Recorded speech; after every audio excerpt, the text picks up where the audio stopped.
Mheshimiwa sana na mpendwa sana Padre Philip, Mheshimiwa sana Padre Bainet na Mheshimiwa Padre Paul, wapendwa mafrateli, watumishi wa misa, Mr. and Mrs. Kisunga, familia yote ya Mungu, tumsifu Yesu Kristo. Ndugu zangu wapendwa, awali ya yote nipende kutoa shukrani zangu za dhati kwa ndugu yangu Padre Philip, ambaye kwa namna ya pekee aliona ni vema sauti yangu itumike kumsindikiza katika misa hii ya kwake ya shukrani, anapomshukuru Mungu katika nafsi ya Mr. na Mrs. Kisunga. Aliponiambia, nilijiuliza maswali mengi na mpaka hapa bado naendelea kujiuliza. Nilipata upadre mwaka jana mimi, na hivi sina uzoefu mwingi wa kutosha kukupatia wewe maaso. Labda angekuwa ni Padre Bainet ambaye amepiga mwendo wa kutosha katika upadre, angeweza kusema vitu fulani ambavyo pengine vingelikuwa na maana zaidi. Au angelikuwa ni Padre Paul ambaye amepiga miaka ya kutosha, takriban miaka 4 hivi, angeweza kusema mambo ambayo pengine angekuwa ni mazuri zaidi. Lakini basi kwa nafasi yangu katika mwaka huu mmoja, labda ninaweza kuwa na la kusema kwako ndugu yangu, mdogo wangu, kaka yangu Padre Philip. Mpaka sasa nimesali misa zangu mwenyewe nilizoziadhimisha mimi, misa 345, na misa ambazo nimesali mwenyewe pamoja na nilizoshiriki wakiwa wanaadhimisha wengine, kujumlisha na hii ya leo ni misa 480. Hivi basi tangu misa ya kwanza ya upadrisho mpaka misa hii ya leo, misa hizi 480, labda ninaweza kuwa nina kitu fulani cha kusema kwako. Namshukuru Mungu kwa sababu hii, lakini zaidi sana tumekusanyika kukuombea uzidi kupiga hatua kubwa katika upadre ambao Mwenyezi Mungu amekujalia. Lakini zaidi sana kwa jicho la pili ni matukio mawili ambayo yamekutana hawa njiwa wawili, Mr. na Mrs. Kisunga, ambao kwa nafasi ya pekee leo pia wanaadhimisha birthday yao. Ni matukio mawili ambayo yamegungana kwa namna ya pekee. Basi tunamshukuru Mungu kwa sababu wanasema ndege wanaofanana huruka pamoja. Hawa ndege walifanana tokea mbinguni, hata Mungu akaona si vyema kutenganisha sana tarehe zao za kuzaliwa. Ili mama amezaliwa leo tarehe 8 mwezi wa 8, lakini baba akazaliwa tarehe 9 mwezi wa 8, kesho. Hivi sisi tumeziunganisha sote pamoja. Tuwapongeze. Sala zetu kwenu ni ninyi mzidi kufanikiwa zaidi katika maisha yenu kiroho, lakini zaidi sana kwa njia ya majitoleo yenu Mungu azidi kujalia neema na baraka nyingi katika maisha yenu. Kwa nafasi ya pekee, masomo ambayo tumeyasikia kwa siku ya leo walau yanatupatia ujumbe mmoja ambao unaweza kutufaa sisi sote. Na kwa nafasi ya pekee Padre Philip, somo letu la kwanza limetoka katika kitabu cha Nabii Isaya sura 43 aya ya kwanza mpaka ya 7. Tunamsikia Mungu akimwambia Israeli, anasema, kwa kuwa ulikuwa thamani machoni pangu na mwenye kuheshimiwa, nami nimekupenda, kwa sababu hiyo nitatoa watu kwa ajili yako na kabila za watu kwa ajili ya maisha yako. Mungu anaahidi zawadi kwa huyu Israeli. Zawadi ambayo anaiahidi kwa Israeli ni watu. Hii ni zawadi ambayo watu walio wachache sana wanafanikiwa kuipata zawadi hii ya watu. Unaweza kuwa na mali nyingi, unaweza kuwa na kila kitu, lakini ukakosa watu. Mungu anaahidi leo kukupatia Padre Philip zawadi ya watu. Na mtaji wa kwanza wa padre ni watu. Unapokosa watu, padre, umefilisika. Hivi basi unapokuwa umekwenda kama ni parokiani, parokia inapokosa watu, basi ujue umekwisha kufilisika, kwa sababu huna watu wa kufanya nao kazi. Sisi mapadre, sehemu yetu ya kufanyia kazi ni katika mioyo ya watu. Ndio maana tunazidi kukuombea Padre Philip usifilisike watu, na Mungu anaahidi kutoa watu. Kwa nafasi ya pekee, watu ambao aliwatoa kwa nafasi ya kwanza ni hawa ambao wamekusindikiza kwa jicho la ukaribu zaidi. Kwanza aliwatoa wazazi wako, lakini zaidi sana amekupatia na watu wengine wa kusindikiza katika safari ya maisha ya upadre. Watu ambao wamekusapoti kwa rasilimali zao na kwa pesa zao. Wanasema ni rahisi kutoa bila kupenda, lakini sio rahisi kupenda bila kutoa. Mtu ambaye anasema anapenda lakini hatoi chochote kwa yule anayempenda, huyo ni mwongo. Walau kama atashindwa kutoa hata rasilimali, fedha, sala, basi atatoa hata muda kwa karibu na yule ambaye anampenda. hawa ni watu ambao wamethibitisha kwa vitendo ni kwa namna gani ambavyo wanakupenda. Na nukuu maneno ya Mtakatifu Mama Teresa wa Calcutta, anasema ya kwamba mara moja aliulizwa upendo ni kitu gani? Ghafla akalipuka kwa furaha akasema upendo ni kutoa. Kwa nini? Anasema Mungu Baba aliupenda ulimwengu hata akamtoa mwanae wa pekee. Hivi basi na Mungu Mwana alikadhalika aliupenda ulimwengu hata akautoa uhai wake kwa ajili ya ulimwengu. Kwa maneno hayo nadiriki kusema kwamba upendo ni kutoa. Hayo ni maneno ya Mtakatifu Mama Teresa wa Calcutta. Na jambo jema au baya kuhusu upendo ni kwamba upendo ukiamua kupenda haujui hesabu. Hii ndio naweza kusema ni bahati mbaya ya upendo. Haujui hesabu. Upendo haujui hesabu ya hasara na faida. Unatoa tu. Endapo unakuwa umekwenda mahali na mtu ambaye unampenda, unaweza kutoa pesa na usijue kama umetoa pesa nyingi kiasi hicho. Ukirudi nyumbani ndio unashtuka kwamba kumbe nimetumia pesa nyingi namna hii. Wakati unatoa pesa zile hauelewi chochote. Ukiamua kupenda unakuwa kichaa katika kupenda. Hivi upendo haujui hesabu za hasara na faida. Na Mungu ni upendo. Kati ya wale ambao hawajui hesabu za hasara na faida, nadhani Mungu ni mmoja wapo. Anatoa tu. Anatoa kwa sababu ni huruka yake kupenda. Anazidi kupenda na anazidi kutoa. Hesabu za hasara na faida kwake hazipo. Nimpatie huyu kitu kwa sababu nitapata kitu fulani, kwake hizo hesabu hazipo. Ndio maana Mungu amewasukuma ndugu hawa na wenyewe kujifunza kupenda pasipo kupiga hesabu za hasara na faida. Mungu anapoamua kupenda anakuwa kichaa katika kupenda. Anasema God is crazy in love. Katika kumpenda mwanadamu Mungu ameamua kwa kichaa. Anamwaga kila kitu. Jaribu kufikiria kwa hali ya kawaida, kwa akili ya kawaida unaweza kuacha kondoo 99 ukaenda kumtafuta mmoja aliyepotea. Ukirudi ukakuta mmoja wale 99 ulioacha pia wamepotea. Hizi ni hesabu ambazo hata wewe mwenyewe huwezi kuzielewa. Kwa akili ya kawaida unaweza kusema nitawakumbatia 99, mmoja shauri yake. Lakini anawaacha 99 anakwenda kumtafuta mmoja aliyepotea. Ni hesabu ambazo hazijui kucalculate hasara na faida. Lakini zaidi sana ikiangalia, tunapatia mfano katika maandiko matakatifu. Yule mama mmoja alipoteza shilingi moja ndani ya nyumba. Shilingi moja kati ya shilingi 10 tunaambiwa alizokuwa nazo.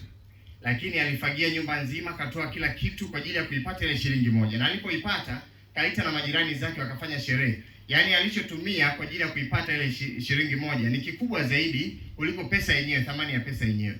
Kwa akili ya kawaida mtu angeweza kusema potelea mbali, shilingi moja si kubwa ukilinganisha na hiki ambacho anakifanya. Lakini upendo wa Mungu haujui hesabu za hasara na faida. Ndio maana watu hawa wanatufundisha jambo moja, ya kwamba unapoamua kupenda usipige hesabu za hasara na faida, kwa sababu upendo haujui hesabu. Tunamshukuru Mungu ambaye anazidi kuwasukuma ndugu hawa kutoka ndani ya mioyo yao. Katika nafsi zao ninaiona sauti ya dada mmoja Marekani ambaye alikuwa anaitwa Dolores Hart. Alizaliwa mwaka 1938. Dolores Hart. Yule dada alikuwa mwigizaji mkubwa sana wa Hollywood. Na katika alipofikia kilele cha uigizaji wake katika tasnia ya filamu, wakati huo ndio tasnia ya filamu ya Hollywood imeshika kasi. Akawa kinara, ulimwengu mzima unamtizama yeye. Akaitangazia dunia, akasema kwamba alishangaza dunia. Akatangaza akasema ya kwamba ninaamua kwenda utao. Akaenda kujiunga na shirika la masista wa Benediktini katika monasteri ya Regina Laudis kule nchini Marekani. Rafiki yake mmoja ambaye alikuwa karibu sana na yeye akamwambia, Dolores, hivi kwa nini unaamua kufanya ujinga wa namna hii? Unapoteza maisha yako, unayaharibu maisha yako wakati ambao umefikia kilele cha mafanikio. Kwa nini unaamua kwenda katika konventi ya maisha hayo, ukaenda kuishi maisha ya utawa? Dolores alimjibu jibu moja tu ile dada, akamwambia kwamba laiti kama ungelisikiliza ninachokisikiliza mimi ndani ya moyo wangu, ungenifuata pia. Laiti kama ungelisikiliza ninachokisikiliza mimi ndani ya moyo wangu, ungenifuata pia. Hili lilikuwa ni jibu la Dolores. Labda tunaweza kujiuliza, labda Mr. na Mrs. Kisunga katika kidogo walichonacho, lakini wanaamua kufanya haya mambo. Unaweza kujiuliza, kwa nini mnafanya upotevu mkubwa wa pesa namna hii? Labda jibu ambalo wanaweza kutupatia linafanana karibu sawa na hili la Dolores. Laiti kama mngelisikiliza tunachokisikiliza sisi, mngetufuata pia. Tunajifunza jambo moja la msingi sana. The ear of the heart, sikio la moyo. Ndicho kitabu ambacho alikiandika huyu sister baada ya kuingia katika ile convent ya Regina Laudis. akaingia kaandika hicho kitabu kinaitwa Sikio la Moyo. Anasema Sikio la Moyo, mwigizaji, safari ya mwigizaji kutoka Hollywood kwenda Holy Vows, yaani kutoka kwenye uigizaji mpaka kwenda kwenye maisha ya utawa. Ni kitabu ambacho ametuachia urithi. Hivi basi kila mmoja wetu tunapaswa kurudi. Mungu anazungumza nasi katika mioyo yetu, na kwa namna ya pekee kila mmoja wetu anayo sauti ya dhamiri yake. Padre Philip, tarehe 4 Julai tulishuhudia ni kwa namna gani Mungu anavyokupenda, akatoa kwako daraja takatifu ya upadre, kwa sababu upendo ni kutoa. Lakini zaidi sana leo tunashuhudia ni kwa namna gani Mungu anazidi kutoa watu katika maisha yako, kwa sababu Mungu anapokupatia watu, shukuru pia Mungu amekupatia watu sahihi. Mlikuwa wengi katika safari ya majiundo yenu mpaka kufikia upadre, ni kwa sababu Mungu amekuwa akikupatia watu sahihi ambao umekuwa ukikutana nao. Wapo watu ambao wamefikia upadre lakini kwa shida na taabu kubwa, na mpaka sasa pengine naendelea kupitia shida na taabu kubwa kwa sababu wanapata kukutana na watu wasio sahihi, watu ambao ni pasua kichwa, watu ambao wanawayumbisha sana.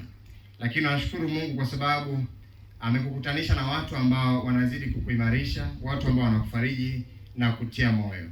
Hivi basi muombe Mungu pia katika maisha yako ufilisike vyote, lakini usifilisike watu wa namna hii ambao wanakutia moyo na kukufariji katika maisha yako ya upadre. Katika somo letu la pili namsikia Mtume Paulo akisema kwamba tunayo hazina hii katika vyombo vya udongo. Ni wazi miili yetu ni mithili ya vyombo vya udongo, vinavunjika haraka sana na miili yetu ni dhaifu sana. Lakini hekima ya maisha ya kawaida inatufundisha ya kwamba kadiri chombo kinavyozidi kuwa dhaifu au chombo cha udongo, utunzaji wake ni tofauti na chombo cha chuma. Unapojua umeshika chombo cha chuma, hata ushikaji wake ni tofauti kidogo. Unaweza kuwa unakinyanyua unavyotaka, kuna kitupa unavyotaka. Lakini ukijua kwamba umeshika chombo cha udongo, namna yake ukishika ni tofauti kabisa na chombo cha chuma, kwa sababu unajua kitavunjika muda wowote. Kwa maneno mengine, unapokuwa na chombo cha udongo, maana yake umakini unakuwa mkubwa zaidi katika ukishika hicho chombo. Ndio maana nasema ya kwamba tunayo hazina hii katika vyombo vya udongo. Hivi kwa sababu tunayo hazina hii katika vyombo vya udongo, umakini wetu unapaswa kuwa mkubwa zaidi katika kuvitunza vyombo hivi. Utunze moyo wako, itunze akili yako, kwa sababu hiyo ni sehemu ya Mungu ya kufanyia kazi. Tunasema ya kwamba kabla hujawa padre akili yako ilikuwa ni mali binafsi, lakini baada ya kuwa padre akili yako ni mali ya kanisa, kwa sababu kanisa litaitumia akili yako kufanya maamuzi yake, na kwa namna ya pekee ulipopangiwa kufanya utume katika kituo cha malezi, kanisa litaitumia akili yako katika kuwalea vijana ambao wanaelekea upadre. Hivi kanisa, akili yako sio mali yako tena, ni mali ya kanisa. Ndio maana unapaswa kuitumia kwa uchaji mkubwa na kwa heshima kubwa zaidi, tofauti na hapo mwanzo. Utunze sana moyo wako. Labda vinaweza kuwepo vitu vingi ambavyo vinaweza kuvunja moyo, lakini zaidi sana yupo ambaye umempokea ambaye hawezi kuvunja moyo, naye ni Mungu. Tunasema ya kwamba unapaswa kubeba watu wote ndani ya moyo wako na sio mtu mmoja au kikundi cha watu. Hiyo ndio mtihani mwingine ambao tunakutana nao katika maisha ya upadre, kwa sababu moyo wa padre ni makazi ya watu wote. Hivi anapobebwa mtu mmoja ndani ya moyo wa padre, anakuwa ni kizuizi cha watu wengine kuingia katika moyo huo. Wabebe watu wote na si mtu mmoja ndani ya moyo wako. Kardinali mmoja wa nchini Marekani anaitwa John O'Connor, mwaka 1991 alianzisha shirika la kitawa wanaitwa Masista wa Uhai, Sisters of Life. Alipoanzisha ile shirika la kitawa akawaambia kauli moja tu: wanangu wapendwa, mnafahamu ambacho alikifanya Yesu mara baada ya kuwalisha watu 5,000 kwa mikate 5 na samaki 2? Mnakumbuka? Wakasema ndiyo. Kitu gani alichokifanya mwisho kabisa? Walishindwa kujibu. Akawaambia kwamba baada ya kuwalisha watu 5,000 kwa mikate 5 na samaki 2, alikusanya vipande vya mikate ambavyo vilibaki kama masazo, vikapu 12. Ninawatuma vivyo hivyo na ninyi. Nendeni mkakusanye vipande vya mioyo ya watu ambao imevunjwa katika dunia. Padre Philip, watu nawaona pengine kwa nyuso zao na sura zao zinaweza kuwa ni nzuri, lakini pengine walio wengi wamebeba mioyo ambayo imebaki ni vipande. Mioyo imekwisha kuvunjwa na shida na taabu za ulimwengu. Mioyo imekwisha kuvunjwa na misukosuko ya dunia. Pengine mioyo ya wengine imevunjwa na wapendwa wao karibu kabisa. wewe kama padre unalo jukumu moja la kukusanya hivyo vipande na kuvirudisha kwa Kristo ili aviunganishe iweze kuwa ni mioyo ambayo ni mizuri zaidi. Maneno haya ya Kardinali John O'Connell yakusaidie katika utume wako. Na mwisho, katika Injili tunasikia habari ya Kaisaria Filipi. Kilichonivuta mimi kuchagua sehemu hii ya Injili ni hili tu neno, Kaisaria Filipi. Yesu anatoka na wanafunzi wake kote kule alipokuwa anapita. Kote amepita kwingi, lakini hakuwauliza wanafunzi wake, watu wanasema mimi ni nani? Hakuwauliza. Ila alipofika hapa Kaisaria Filipi, ndipo alipowauliza, watu wanasema mimi ni nani? Alipofika Kaisaria Filipi. Yaani Kaisaria Filipi ni mji ambao ulijengwa na mtoto mmoja Herode mkubwa. Katika nchi ya Palestina alikuwa huyu mtawala ambaye alikuwa ni Herode mkubwa, ambaye ndiye yule aliyetafuta kumuua Yesu kwanza. Alianza kutawala nchi ya Palestina kuanzia mwaka 34 mpaka mwaka 4 hivi. Kwa sababu miaka ilikuwa inahesabiwa kurudi nyuma. Hivi kuanzia mwaka 34 mpaka mwaka 4 kabla ya Kristo ndipo hapo alipokuwa anatawala, akafariki. Baada ya kufariki, Kaisari aliyekuwa madarakani muda huo, Kaisari Augustus, aligawanya nchi ya Palestina kwa watoto watatu wa huyu Herode mkubwa. Watoto watatu ambao ni Arkelao, Herode Antipas pamoja na Filipo. Akaigawanya nchi kwa watoto watatu. Mtoto wa kwanza ambaye alikuwa ni Arkelao alikuwa na nchi yake. Mwingine ambaye ni Herode Antipas naye alikuwa na nchi yake. Utakumbuka kuna mahali Yesu alizungumza habari ya mbweha wewe. Alimuita huyu Herode Antipas kwa sababu ya tabia yake mbaya. Alikadhalika Arkelao pia hakuwa mtu mzuri. Ambaye alikuwa mwema ni huyu Filipo, ambaye ndiye aliyejenga mji mahali palikuwepo na mapango mlimani, mahali ambapo awali palikuwa panaitwa Paneus. Pale mahali walikuwa wanatumia kwa ajili ya kutoa dhabihu za miungu. Hivi akapajenga pale mahali kwa namna ya kwamba pakawa ni mahali pazuri. Na pale ndipo kilipo chanzo cha mto Yordani, mto ambao Kristo alibatizwa ndani yake. Kilipo chanzo alijenga mji. Ule mji akauita Kaisaria Filipi. Kaisaria ya kwanza, ile Kaisaria ni kwa heshima ya Kaisari ambaye alikuwa madarakani, ndio Kaisari Tiberius, lakini ile Filipo ni jina lake. Hapa ndipo Yesu alipofika leo. Tunaambia Yesu alifika katika Injili ya Mathayo sura 16 aya 13 mpaka 20. Alipofika mahali hapa katika mji wa Kaisaria Filipi ambao ulijengwa na Filipo, mahali ambapo mwanzoni palikuwa ni mahali pa kutolea sadaka za miungu. Baadaye Filipo akapajenga pakawa ni mahali pazuri na chanzo cha mto Yordani. Ndipo hapo alipofika Yesu akawauliza mitume wake, watu wanasema mwana wa Adamu ni nani? Na hapo Petro anamkiri Kristo akisema ya kwamba wewe ndio mwana wa Mungu aliye hai. Mpendo wa Padre Philip, ni katika mji wa Kaisaria Filipi ndipo jina la Kristo lilipata kukiriwa. Katika mji aliojenga Filipo jina lako. Ndivyo basi katika nafsi yako jina la Kristo litapata kukiriwa. Sisi tunakuombea uzidi kudumu katika utume wako na kila atakaye kuona amuone Kristo ndani yako. Ni katika mji wa Kaisaria Filipi ndipo Kristo alipoahidi kujenga kanisa lake. Alisema wewe ndiwe Petro na juu ya mwamba huu nitalijenga kanisa langu. Hivyo hivyo ni katika nafsi yako. Kristo anapanga kulijenga kanisa lake. Tunakuombea itunze nafsi yako kwa sababu Mungu ana mpango nayo. Itunze sana mikono yako kwa sababu shetani ana wivu nayo sana mikono yako. Kwa maneno ya Mtakatifu Agustino, mikono ya padre ni sawa na tumbo la Bikira Maria. Anasema ya kwamba Bikira Maria alimleta Kristo duniani katika mwili wa nyama. Mikono ya padre inamleta Kristo duniani juu ya altare katika maumbo ya mkate na divai. Hivi mikono ya padre ni sawa na tumbo la Bikira Maria, kwa maneno ya Mtakatifu Agustino. Kwa maneno hayo basi, itunze sana mikono yako kwa sababu Mungu ana mpango nayo. Na kwetu sisi ndugu zangu waumini, jambo moja tu la kujiuliza ni kwamba kama mkate na divai vikiwekwa katika mikono ya padre vinakuwa mwili na damu ya Yesu, wewe na mimi tukiwekwa katika mikono ya padre tutakuwa nani? Kama mkate na divai vikiwekwa katika mikono ya padre vinakuwa mwili na damu ya Yesu, mimi na wewe tukiwekwa katika mikono ya mapadre tutakuwa akina nani? Tumwombe Mungu sana atujalie kutambua neema ambayo imejificha katika mikono ya mapadre. Happy birthday Mr. and Mrs. Kisunga. Tunaombeeni heri na baraka nyingi katika maisha yenu. Padre Philip utume uliotukuka. Naomba niwe wa kwanza kukupatia zawadi.